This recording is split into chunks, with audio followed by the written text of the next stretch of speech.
আমি এখন রান্না করব মুরগির মাংস দিয়ে টমেটো। প্রথমে আমি পরিমাণ মতো তেল দিয়ে দেব।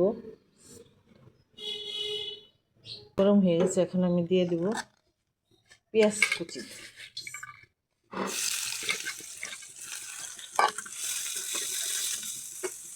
দিয়ে দিব আমি আদা রসুন বাটা। দিয়ে দেবো শুকনো মরিচের গুঁড়া, ধনিয়ার গুঁড়া, দিব হলুদের গুঁড়া দিব মশলার কষানোর জন্য।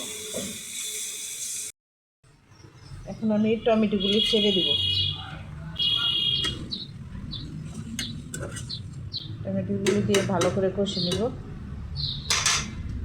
আবার ঢেকে রাখলাম কিছুক্ষণের জন্য। আমার মশলা কষানো হয়ে গেছে, এখন আমি মাংসগুলো ছেড়ে দেব।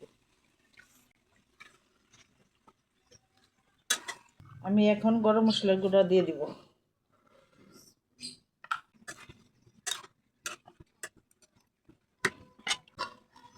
আবারও ঢেকে রাখবো কিছুক্ষণের জন্য। আমার মুরগি কষানো হয়ে গেছে, এখন আমি পরিমাণ মতো পানি দিয়ে দিব মাংসটা একটু ভালো করে সিদ্ধ হওয়ার জন্য।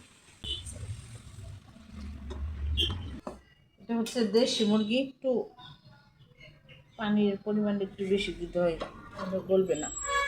আমিও ঢেকে রাখলাম কিছুক্ষণের জন্য।